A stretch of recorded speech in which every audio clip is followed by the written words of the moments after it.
Hello there, this is the Tepid Coder. Today I want to talk about templates. They're pretty useful, but they can also be pretty frustrating to work with. So, they're pretty easy to get started with, but once you start, using them across many different source files, you'll run into some issues because the build times will get really slow. And you can combat that a little bit by having just the, declaration of the template functions in the header file and the definition in separate source files. But I'm going to show some pitfalls with that and some limitations with that. Okay, so I want types.h. What else am I going to want here? Anything else? I guess probably good. Find our little entry point. I'm going to make a really basic function to express templates. So the syntax is template, and little angle brackets, you're going to say type name and some arbitrary name for the type. We're just going to call it T for type, okay? And I'm going to say T is what the function returns. I'm going to call the function add, and it's going to take two T's, right? So TA and TB. It's going to return A plus B. Okay, so what this is saying is there's some variable type, we don't know what it is, it could be anything, and that's what we're going to return. It's also what we're going to have passed to us. We're going to take two of those, we're going to add them together, and return that type. So, let's try that out.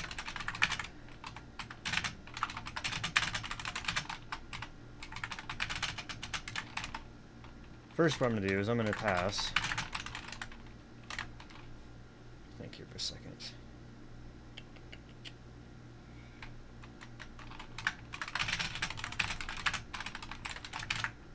I'm actually going to make this a little bit different. I'm going to give it two template parameters. Type name R. In fact, I want to reorder these two. Makes more sense if the return type comes first. What you can do is you can say add, with the return type being uint16t, and what I'm going to pass is uint8t. So if I pass it an unsigned 8-bit integer, two of them in fact, these are both t, so they're both going to be unsigned 8-bit integers, so that's where the t comes from. And the return type is going to be an unsigned 16-bit integer right here.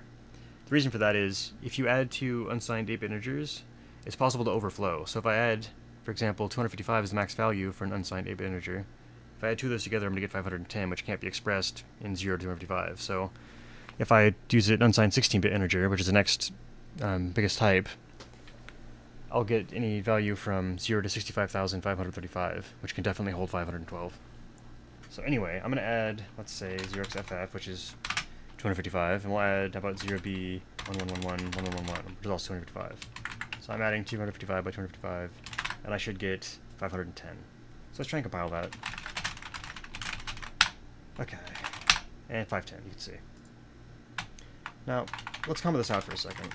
There's something I want to show you. The reason for this, basically, so in 16t, and it's going to take uint8t, uint8t, call it A, we'll call it B, return A plus B. So it's doing the same thing we just did, right? But now, what if I do something slightly different here? What if I pass it, since it's an actual just function now that takes an unsigned 8-bit integer, or two of them, and adds them, and returns it as an unsigned 16-bit integer. What if I pass it something like 1.1f, and we're going to add to it 1.0f. What's going to happen is, it sees that we need to pass it to unsigned 8-bit integers. We're passing it a float, so it's automatically going to convert the float into an integer. And when it does that, it's going to truncate the values. This decimal part is going to be lost. It's going to be 1. And this is also going to be 1. So it's 1 plus 1 is going to give me 2. And it's going to be 2 in the size of an unsigned 16-bit integer. So I'm expecting a 2 now. There's 2, see? So, now if I do it with the template, it's actually going to know that I'm passing floats, f for float. If I didn't, it'd be a double. And it's going to, let's see here, be careful here. I'm going to tell it that I'm passing two floats, and that I'm also returning a float. Which means it could overflow. I mean, if I really wanted to, I could make it a a double, right? And that's fine. So yeah, I'll do that. But I need to change the format specifier now and tell it that I'm actually printing out a double. And percent sign F, even if you pass a float, is automatically going to be promoted to a double. So F is actually expecting a double. That's what we're going to get to. Anyway, let's try that out. 2.1 like it should be. It's like we expect it to be. Okay. Now, what else can I say? Now that we have a template, we can actually do something kind of cool. I'm going to use a new C++ function that came out in C++20. So I'm going to include, it's called format, that's the header. I'm going to include string. I'm going to use a function called standard v format, which is variable format. It happens at runtime. There's also format which happens during compile time. String gives me standard string and standard w string, right? So let's try that. I'm going to say standard string stir output, let's say equals, we're going to do something like standard, let's say v format. Okay, and inside here, we're going to give it a string for the format. And you can say like some, and you can do brackets like this. And this is going to be replaced by whatever the variable is that you want. So standard make, what is it? Make args? Make format arg, that's what it is. Here you pass the actual value you want to be replaced for this. If I have more than one value, like that, it'd be, you know, like 1,2, for example. I only have one value though, it's a sum. So what I'm going to do is I'm going to say add. I'm going to try 1.0f and 1.0, or sorry, 1.1f, right? Just like before. It's going to format it into a string just like this would. It's going to store it in here. So what I'm going to do is I'm going to say f.f, stand it out, and we're going to say print sign s for string, and I'm going to pass it stir output, .c stir. I'm just going to get rid of this now. Alright, now let's try and run this. I'm going to have to compile it a little bit differently, so dash standard equals C++ 20. I'm compiling test TP, output is test. No action function for float. Let me see that real quick. Oh, right, because I'm just going to remove the return type, and whatever you're passing to it, I'm going to use that for the return type as well, just to be lazy real quick. Okay, you can see sum is 2.1. It actually knows how to format for this, even though we didn't specify it was like a string or a decimal or a integer.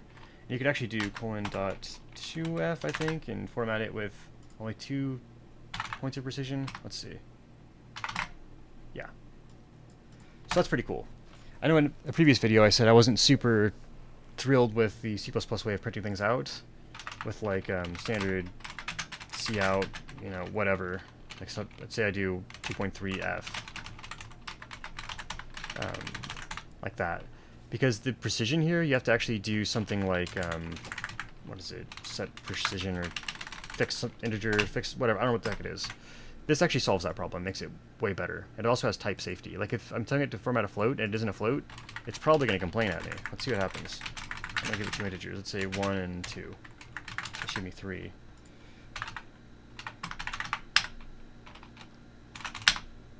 Aha, formatter, see? So at runtime it's going to tell you that you messed up. But I can also just, you know, say the sum without any special format, just dump that out. And here it's not going to complain, right? So that'll take any type that knows how to format sum3, right? So that works. Okay, well, let's say we've made our template and we're happy with it, but we want to break it up because we have a, I don't know, a source file that has a whole bunch of templates we want to use. It's like a common source file across the whole project. This is a really good function we're using everywhere. Well, in that case, we might make a new file. Let's call it add.cpp, right? Okay, well this is in here. Do I need to put anything special in here? I think I will real quick. I'm actually going to do int types. I'm going to do standard int.h. What I'm going to say is, since an s, okay, I'm going to say sign, let's say, here I u8. It's never going to be that big, so I'm going to do pretty function, and I'm going to do static cast uint t, just make sure it's the right size. We're going to say size of t. What this is going to do, it's going to say every time you call this function, what the type of function is that it's being used, right? So if you pass it like a float, all three of these should be floats. It's going to tell you that. Okay. Now, you might expect this just to work. I mean, why wouldn't it, right? But it's actually not going to work. I'm going to show you why and how to fix it in a second. So, nano add.h. I'm going to say pragma once. So if not defined, add header. And if over here we're going to say define, add header. Just paste that in here. Okay, and then in test.cp, let's include that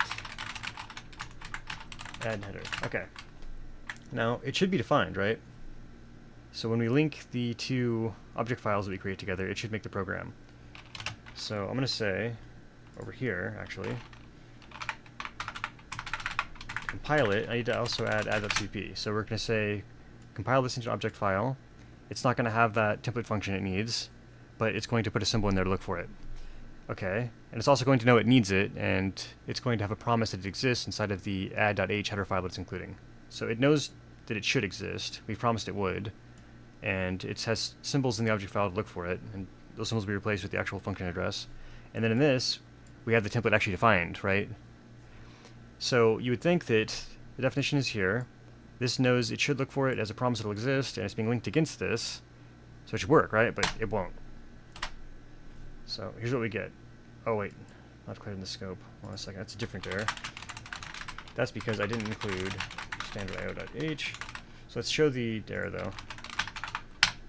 So even though I'm linking together, it's still saying, hey, undefined reference to int, add, int. So it's add, and in the angle brackets is specialized with the int type, which is replacing this, and this. The return value and the two things to add. So the reason that's not actually compiling is this doesn't actually create a function.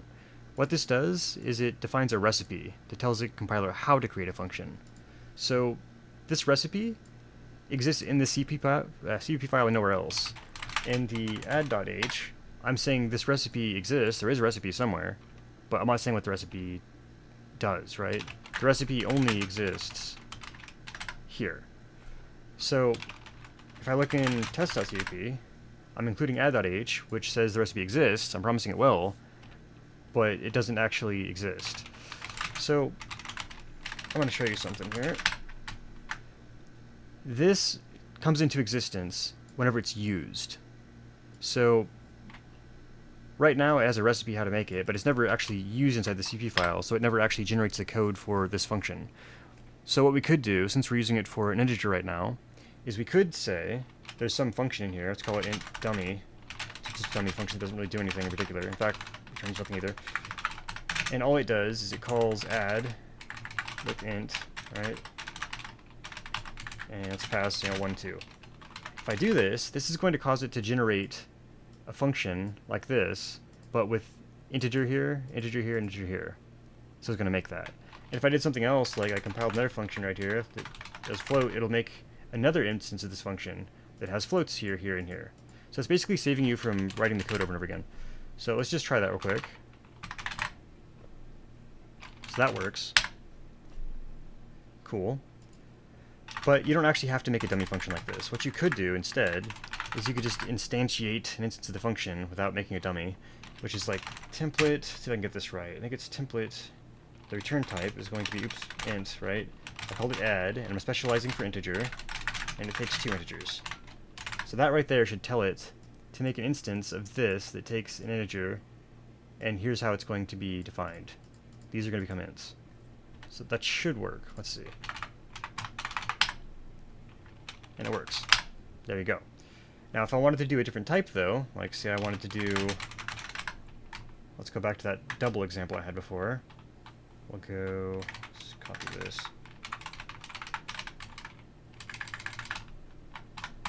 I guess these are floats, right? Now it's going to complain that the template specialization doesn't work for floats. Okay. So, I mentioned called view format turn on. So I actually messed something up here. Oh, I gave it 2 format strings. That was silly. I'm actually just going to always use this one because it works for both types. Okay. And should complain. So no reference. Undefined reference to float. Add specialize with float. It takes 2 float arguments.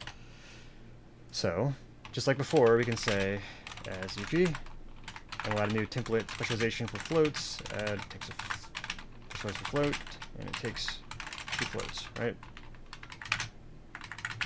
Now that'll work. So, oops, test. So 2.1. So you can see that works. So what I want to say here is, if you have a template that does a whole lot of things, it's used for a ton of things, it's not really convenient to have to keep adding a new type into your template CP file to create an instance of that function for that type in the object file for every single use case. So you might want to leave it in a header. And it's okay to leave this definition inside the header, include it in multiple places, I believe. Let's try it.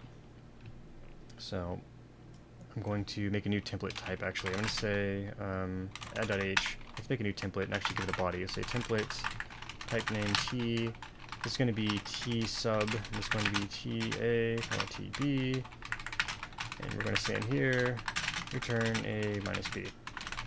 Now let's do this. Let's say 3.cp, and then it's going to include add.h. It's going to include tr.h. It's going to include cd int.h, and it's going to include types.h, right? So I have my priou whatever. I have my int whatever t, you know.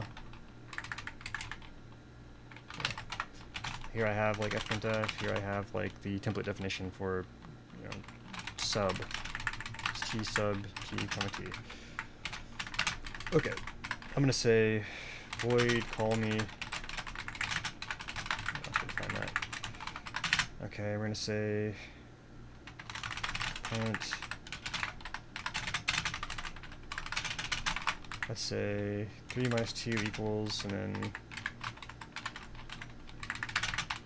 IU8.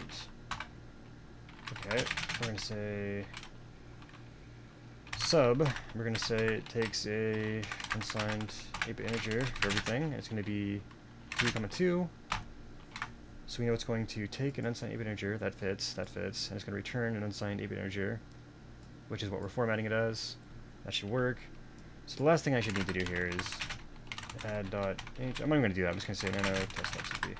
And in here I'm going to do a promise that that function will exist.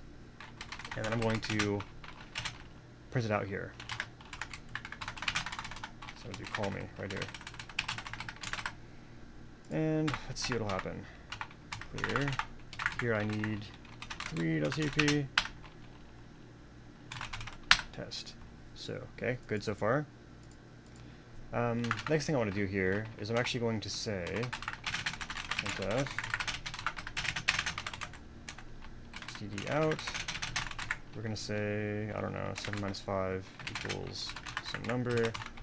I already know it's going to work because it's included in both files, which means the template had to get generated for both files to see it. It's just not used here, so it didn't get generated twice for that type. But I'm still going to try it anyway. So sub int, or sorry, view int t. I'm going to do 7 comma 5. Okay. Try it again. Test, still works. So that's kind of a cool thing about templates. You can define it in more than one place. It's actually going to exist in both object files, I would think. I mean, I could test that. So let's say I do explorer dot. Let's see what happens here. If I go over to Notepad, right, I'm going to dump. I didn't make the object files, so let's try that real quick, just out of curiosity. Where did I compile? It was over here. Right, so I'm just going to say g++ standard equals c++20. I'm going to say compile test.cpp, like that. That should give me an object file. Okay. So, where was I? Oh, you know, I shouldn't have closed that. Do that again. And inside that notepad I had, right, so it should be, where's that object file? Test.o. So look on the bottom here. I should see that function towards the bottom. Okay, is there a subspan? So it didn't get created in this one, maybe. Maybe it was in the... Is there actually a header object? I kind of wonder now. Maybe there's a header object if I try and compile that. Let's try that. Add.h. Okay. Did that create an object file?